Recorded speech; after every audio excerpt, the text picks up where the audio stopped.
Thank you very much. I'm here today for the 26th time to detail the special interest billionaire-funded scheme that has overrun the United States Supreme Court. This evening, I'd like to discuss some things about Republican Judiciary Committee members' performance in the Senate Judiciary Committee recently as we voted on authorizing subpoenas for billionaire Harlan Crow, some of his holding companies, and the court fixer Leonard Leo. At the end of last month, we voted through the authorization for Chairman Durbin to issue subpoenas, and it was greeted with a barrage of talk about a whole variety of things, but one was how Democrats were destroying the Judiciary Committee. We were absolutely, totally going to destroy the Judiciary Committee. It was on us that the Judiciary Committee was going to be destroyed. Well, all the talk about destroying the Senate Judiciary Committee came rather in the nature of a threat. It was actually more like, if we did something that we are perfectly entitled to do, to pursue subpoenas after being persistently obstructed, then Republicans would destroy the committee, would undo any goodwill or any bipartisanship or any collegial effort. Somehow, that Republican threat to destroy the committee morphed into Democrats destroying the committee. But that doesn't make any sense. If you think of a kidnapper shooting his hostage and then blaming the family for the murder of the hostage because the family hadn't yielded to the kidnapper's demands, that's kind of backwards logic. Also, backwards logic is the argument that the subpoenas were an effort to destroy not the committee, but the Supreme Court. The subpoenas would destroy or damage the Supreme Court. Okay, let's think about that for a minute. There is only one possible way that it could be true logically that these subpoenas could do damage to the Supreme Court. Only one. And that is, if the information the subpoenas would disclose is so damaging that it would damage or destroy the court. Subpoenas that turned up nothing would be no harm, no foul. If there's nothing evil to see in the information the subpoenas are pursuing, there is no harm. The necessary logical predicate of the destroy the court argument made by our colleagues is that subpoenas would reveal that something truly horrible happened at the court that now needs to be covered up. Covered up. But that's not how appearance of impropriety works. Justices of the Supreme Court are supposed to avoid doing things that might create even the appearance of impropriety. The appearance of impropriety issue is not that you do impropriety and then go out and cover up its appearance. We also heard a lot that day about the problem of subpoenaing private citizens, as if that were something unusual. If that is a problem, it was a very new problem because just days before, the committee had subpoenaed private citizens in the tech sector on a bipartisan basis without anyone's objection. As always, our Republican friends persisted in the argument that this committee has no business looking at Supreme Court gift disclosures. That argument was, is, and will always be a phony. The Judiciary Committee has every right to oversee how an agency that Congress created, the Judicial Conference, is implementing a law that Congress passed, the Judicial Disclosures Law. It is within the jurisdiction of the committee. It is a congressionally established body, and it is a statute passed by Congress. If Congress can't oversee how agencies it creates oversee laws it passes, there's no oversight left. And obviously, understanding what gifts went undisclosed is essential to that inquiry. We then heard that you can't have subpoenas because a related bill is out of the committee. But Congress has every right to oversight and subpoenas at any stage in legislation, and even at no stage in legislation. Because the bill in question has not passed here in the Senate, it's come to the Senate floor, but it has not passed in the Senate, and because Republicans not only stonewall our investigation, but threaten very plainly a partisan blockade of the bill here on the floor. Not a single Republican vote was, I think, what they threatened.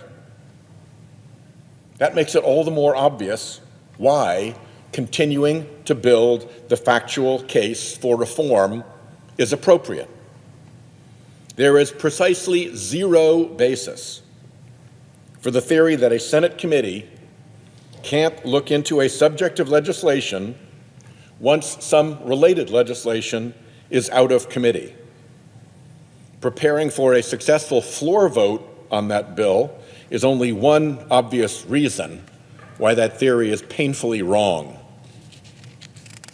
If you look at all of that noise and fuss that was put up, it's hard not to deduce that maybe something else is going on here. Here is my theory of the case, as I have said in previous speeches. Very powerful right-wing billionaires spent years and hundreds of millions of dollars on a scheme to influence and even control the Supreme Court. Those very powerful right-wing billionaires are also massive funders of Republican politics, including Republican Senate politics. The problem is that those very powerful right-wing billionaires got sloppy, and their gifts program to take care of certain Supreme Court justices started breaking gift and disclosure rules, very likely tax rules as well, with a few of the amenable Supreme Court justices whom they were rewarding with lavish entertainments. What we already know about that gifts program is bad enough. How far the billionaires' hands are in the cookie jar, and how coordinated and orchestrated this secret gifts program was, is information that they desperately want to suppress. So they do what mega donors do and pressure members of Congress to do what they want, and in this case, it was help the billionaires suppress the truth of what went down here. I'll close by observing that the argument that Democrats are behaving improperly in our work to clean up the mess at the Supreme Court is an argument that has some very powerful rebuttals. The first rebuttal comes from the billionaires who are actually cooperating with our investigation.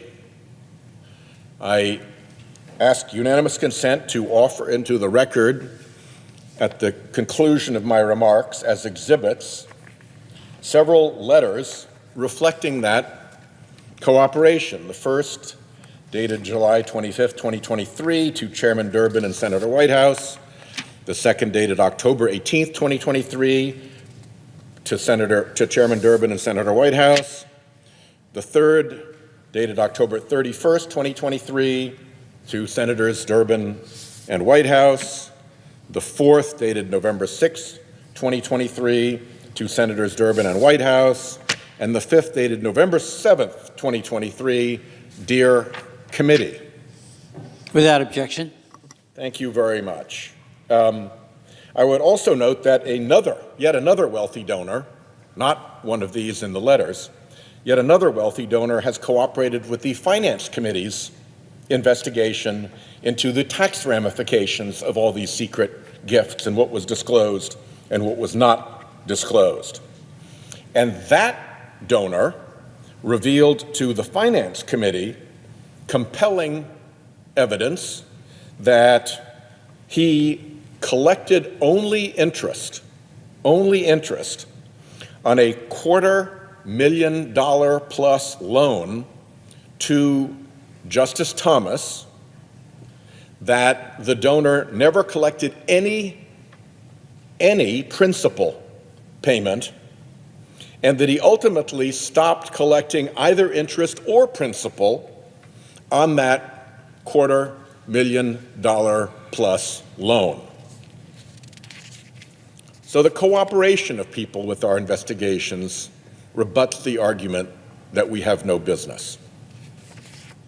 The second rebuttal comes actually from within the judiciary itself, because this is not the only avenue we're pursuing to get to the bottom of the mess at the Supreme Court. When I got the Judicial Conference to review the Scalia trick, which was to have intermediaries solicit dozens of personal invitations from hunting resort owners whom Scalia had often never even met, and then fail to disclose the free vacations because, in his view, the personal invitation made it personal hospitality within the terms of the disclosure statute.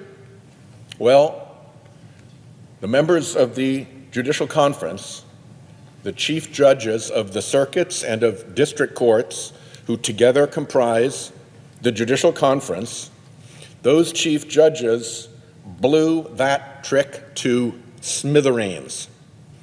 They didn't criticize me for being a bad senator, asking bad questions and going places I shouldn't be going. They dropped the hammer on the Scalia trick. They put a dead finish end to it. And later, when I got the Judicial Conference to look at the billionaire-funded flotillas of amicus briefs that they send in through phony front groups to tell the justices what it is that they want them to do in cases, and the phony front groups were not disclosing their true funders or their true interconnections or their true commonalities. Again, this array of very distinguished chief judges didn't look and say, well, here's a senator on an improper rampage, we can't have any of this. No. They announced that they were revisiting the amicus brief disclosure rule because it needed fixing. And they're in the process of finalizing that right now. So 2 for 2, when questions related to this investigation have been taken up by the Judicial Conference, they've actually been handled perfectly consistent with the thrust and tenor of our investigation. The third rebuttal that you'll have to trust me on, I'm afraid, is that over and over I have heard from federal judges that this investigation is important, that we are doing good work, and that we should keep the pressure on and don't let up and get to the bottom of this mess. And I don't mean my home state judges either. From all around the country, I am getting messages of support from judges appointed by Democrat and Republican presidents that what has happened at the court is a disgrace and that I should keep at it, that the Judiciary Committee should keep at it for the good and the health of the judiciary itself. By comparison, when you look at the frantic complaining about our work, it mostly comes from a small handful of dark money mouthpieces actually linked to the court capture scheme. Obviously, Mr. Rivkin, who is Leonard Leo's lawyer, is out to blockade our investigation. So there's one. He represents Leonard Leo against our investigation, and he summoned Justice Alito to offer an opinion to his and Leonard Leo's benefit in the pages of the Wall Street Journal editorial page. Another voice is Leonard Leo's painting pal. You may remember this painting that was done at Harlan Crow's Adirondacks estate with the billionaire Crow and Justice Thomas and Leonard Leo, the court fixer. Well, also there is painting pal Mark Paoletta. So he's another persistent voice, and he couldn't be more in the scheme than that painting shows. Also, Carrie Severino turns up. She is Leonard Leo's dark money sidekick / successor at the dark money funded Federalist Society and the dark money funded fictitious name group Judicial Crisis Network. And then, of course, there's the Wall Street Journal editorial page, whose people have received $1 million in personal cash from the Dark Money Bradley Foundation at the middle of that dark money amicus flotilla. At Attorney Rifkin's request, I mentioned, Justice Alito even provided a cameo performance in the Wall Street Journal editorial page that defended the position of his friend Leonard Leo in plain violation of multiple judicial ethics guidelines. All that Rivkin, Leo, Alito stunt, Wall Street Journal editorial page stunt needed was Paoletta and Severino to make it a clean sweep of all the major mouthpieces. Steering away, Mr. President, from troublesome facts is a constant theme in the mess we're trying to dig into over at the court. In the January 6 and Arizona cases, what Justice Thomas knew about his wife's insurrection activities and when he knew it is the salient question about recusal. He's never been asked. What made Justice Alito say that in that Wall Street Journal editorial, Attorney Rivkin was acting just as an interviewer and not as Leonard Leo's lawyer, even though Rivkin was under contract to Leonard Leo as his lawyer at that time? That question has never been asked. What became of Thomas's $250,000 loan? And why was it not reported? That question has never been asked. What made Justice Alito think that he should suddenly start answering legal questions likely to come before the court in the pages of the Wall Street Journal editorial page, despite every justice in their confirmation hearing saying that's inappropriate? That question has never been asked. What made Thomas think the judicial conference action that I described, blowing the Scalia trick to smithereens, was a change in the rules and not a clarification of the rules? That question has never been asked. But it's a question that matters because the judicial conference actually called it a clarification, and Thomas's lawyers treated it as a change. And the difference is this: if it's a change in the law, you don't have to go back and clean up your prior incomplete and false filings. If it's a clarification, you have to go back and clean up your prior defective filings.